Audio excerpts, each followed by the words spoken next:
السلام علیکم۔ آج ہم صحیح بخاری جلد 1 حدیث نمبر 7 پڑھیں گے۔ حضرت عبداللہ بن عباس رضی اللہ عنہ سے روایت ہے، انہوں نے فرمایا، ابو سفیان بن حرب رضی اللہ عنہ نے ان سے بیان کیا کہ ہرقل شاہ روم نے انہیں قریش کی ایک جماعت سمیت بلوایا۔ یہ جماعت صلح حدیبیہ کے تحت رسول اللہ صلی اللہ علیہ وآلہ وسلم، ابو سفیان اور کفار قریش کے درمیان طے شدہ عرصہ امن میں ملک شام بغرض تجارت گئی ہوئی تھی۔ یہ لوگ علیہ بیت المقدس میں اس کے پاس حاضر ہو گئے۔ ہرقل نے انہیں اپنے دربار میں بلایا۔ اس وقت اس کے ارد گرد روم کے رئیس بیٹھے ہوئے تھے۔ پھر اس نے ان کو اور اپنے ترجمان کو بلا کر کہا، یہ شخص جو اپنے آپ کو نبی سمجھتا ہے، تم میں سے کون اس کا قریبی رشتہ دار ہے؟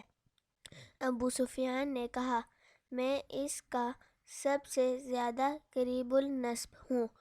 تب ہرقل نے کہا، اسے میرے قریب کر دو اور اس کے ساتھیوں کو بھی قریب کر کے اس کے پس پشت بٹھاؤ۔ اس کے بعد ہرقل نے اپنے ترجمان سے کہا، ان سے کہو کہ میں اس شخص سے اس آدمی نبی صلی اللہ علیہ وآلہ وسلم کے متعلق سوالات کروں گا۔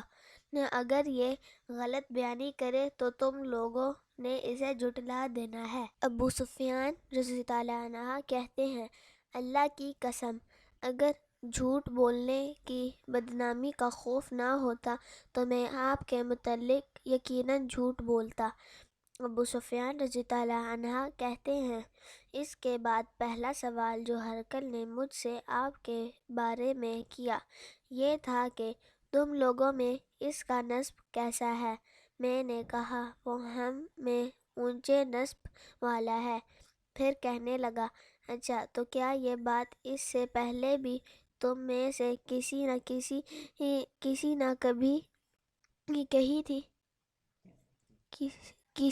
کبھی کہی تھی؟ میں نے کہا، نہیں۔ کہنے لگا، اچھا اس کے بزرگوں میں سے کوئی بادشاہ گزرا ہے؟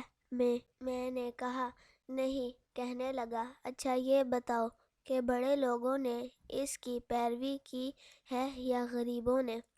میں نے کہا، بلکہ کمزوروں نے۔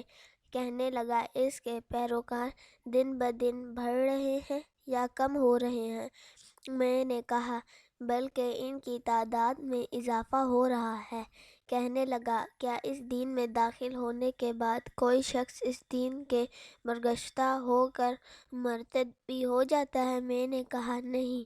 کہنے لگا، اس نے جو بات کہی ہے، کیا اس دعوے نبوت سے پہلے تم لوگ اسے جھوٹ سے متہم کرتے تھے؟ میں نے کہا، نہیں۔ کہنے لگا، کیا وہ بدعہدی کرتا ہے؟ میں نے کہا، نہیں۔ البتہ ہم لوگ اس وقت اس کے ساتھ صلح کی ایک مدت گزار رہے ہیں، نہ معلوم اس میں وہ کیا کرے گا۔ ابو سفیان کہتے ہیں، اس فقرے کے سوا مجھے اور کہیں اپنی طرف سے بات داخل کرنے کا موقع نہیں ملا۔ کہنے لگا، کیا تم لوگوں نے اس سے جنگ لڑی ہے؟ میں نے کہا، جی ہاں۔ اس نے کہا، پھر تمہاری اور اس کی جنگ کیسی رہی؟ میں نے کہا، جنگ ہم دونوں کے درمیان برابر کی چوٹ ہے، کبھی وہ ہمیں ضرر پہنچا لیتا اور کبھی ہم اسے نقصان سے دوچار کر دیتے ہیں۔ کہنے لگا، وہ تمہیں کن باتوں کا حکم دیتا ہے؟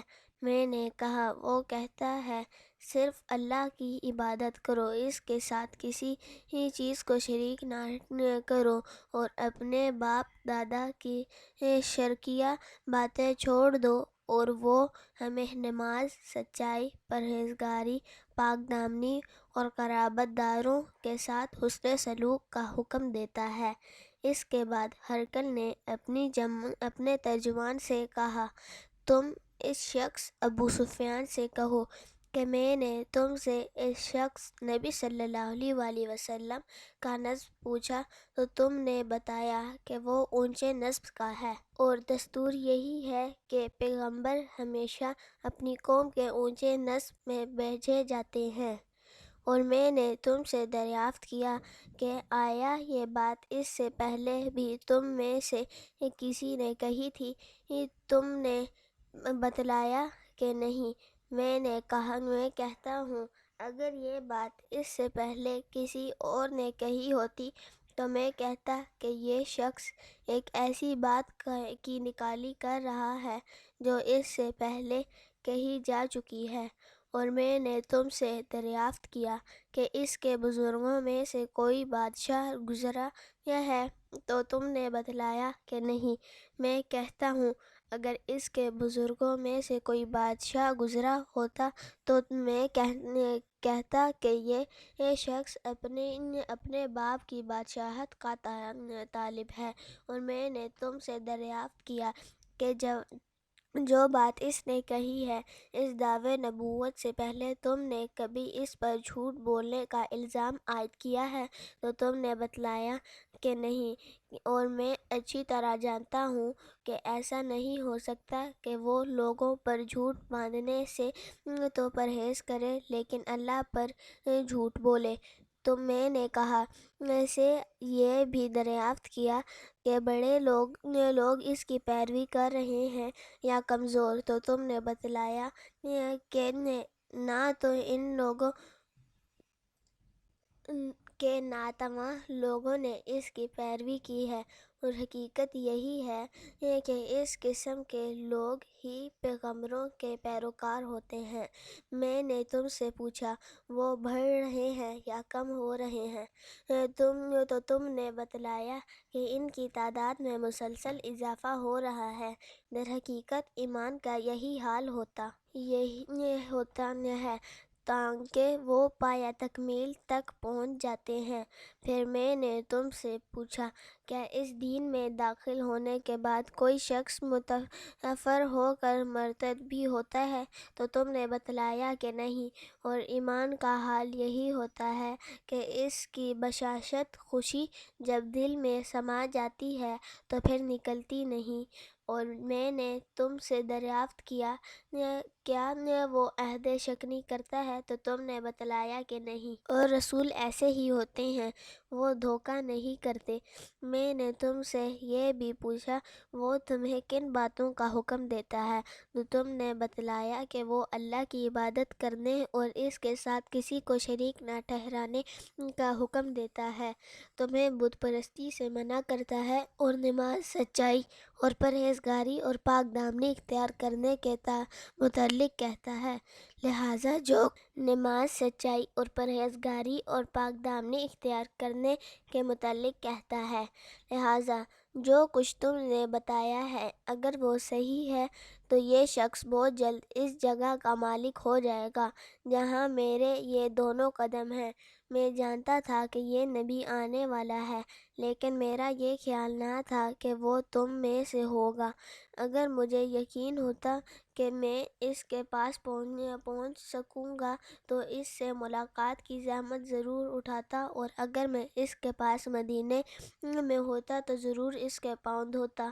اس کے بعد ہرقل نے رسول اللہ صلی اللہ علیہ وآلہ وسلم کا وہ خط منگوایا جو آپ نے وحیہ کلبی رضی اللہ عنہ کے ذریعے سے حاکم بصرہ کے پاس بھیجا تھا، اور اس نے وہ خط ہرقل کو پہنچا دیا تھا۔ ہرقل نے اسے پڑھا، اس میں لکھا تھا، شروع اللہ کے نام سے جو بہت مہربان نہایت رحم کرنے والا ہے۔ اللہ کے بندے اور اس کے رسول محمد صلی اللہ علیہ وآلہ وسلم کی طرف سے ہرقل عظیم شاہ روم کے نام، اس شخص پر سلام جو ہدایت کی پیروی کرے۔ اس کے بعد میں تجھے کلمہ اسلام لا الہ الا اللہ محمد رسول اللہ کی دعوت دیتا ہوں، مسلمان ہو جا تو محفوظ رہے گا، اللہ تعالیٰ تجھے دوہرا اجر دے گا۔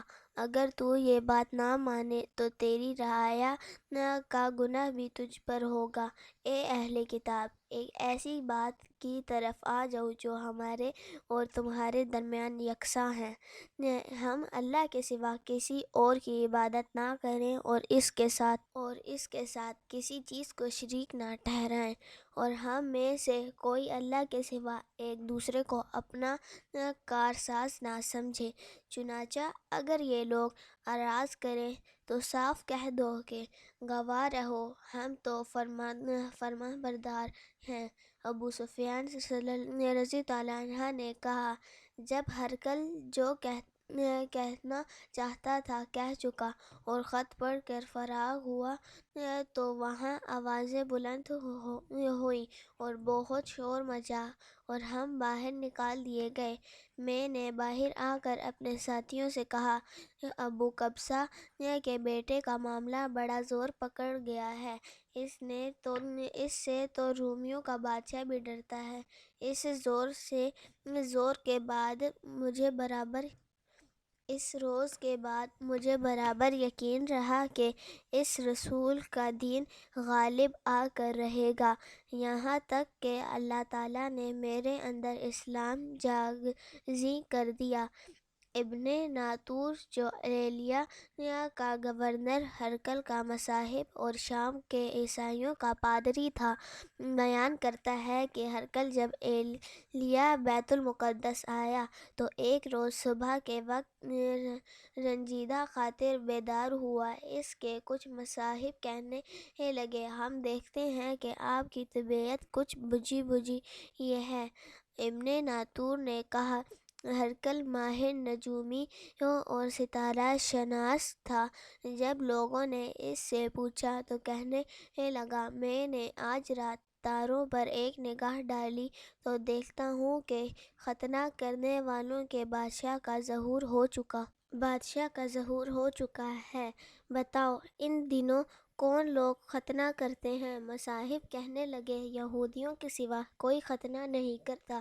ان سے فکر مند ہونے کی چنداں ضرورت نہیں، آپ اپنے اہل علاقہ کو پروانہ بھیج دیں کہ وہاں کے تمام یہودیوں کو مار ڈالیں۔ اس گفتگو کے دوران میں ہرقل کے سامنے ایک شخص پیش کیا گیا جسے شاہ غسان نے بھیجا تھا، اور وہ رسول صلی اللہ علیہ وسلم کا حال بیان کرتا تھا۔ جب ہرقل نے اس سے تمام معلومات حاصل کر لیں تو کہنے لگا، اسے لے جاؤ اور دیکھو کہ اس کا ختنہ ہوا ہے یا نہیں۔ لوگوں نے اسے دیکھا اور ہرقل کو بتایا کہ اس کا ختنہ ہوا ہے۔ ہرقل نے اس سے دریافت کیا، عرب ختنہ کرتے ہیں؟ اس نے کہا، ہاں وہ ختنہ کرتے ہیں۔ تب ہرقل نے کہا، یہی شخص پیغمبر اس امت کا بادشاہ ہے جس کا ظہور ہو چکا ہے۔ پھر ہرقل نے اپنے علم میں ہم پلہ ایک دوست کو رومیہ میں خط لکھا اور خود حمص روانہ ہو گیا۔ ابھی حمص نہیں پہنچا تھا کہ اسے اپنے دوست کا جواب موصول ہو گیا۔ اس کی رائے بھی رسول اللہ صلی اللہ علیہ وسلم کے ظاہر ہونے کے ہرقل کے موافق تھی کہ آپ نبی برحق ہیں۔ آخر حمص پہنچ کر اس کے روم کے سرداروں کو اپنے محل آنے کی دعوت دی۔ جب وہ آ گئے تو پھر اس نے حکم دے کر دروازے بند کروا دیے۔ پھر بالاخانے بالکونی سے انہیں دیکھا اور کہنے لگا، روم کے لوگوں، اگر تم اپنی کامیابی، بھلائی اور بادشاہت پر قائم رہنا چاہتے ہو تو اس پیغمبر کی بیعت کر لو۔ یہ اعلان حق سنتے ہی وہ لوگ جنگلی گدھوں کی طرح دروازے کی طرف دوڑے۔ دیکھا تو یہ بند تھے۔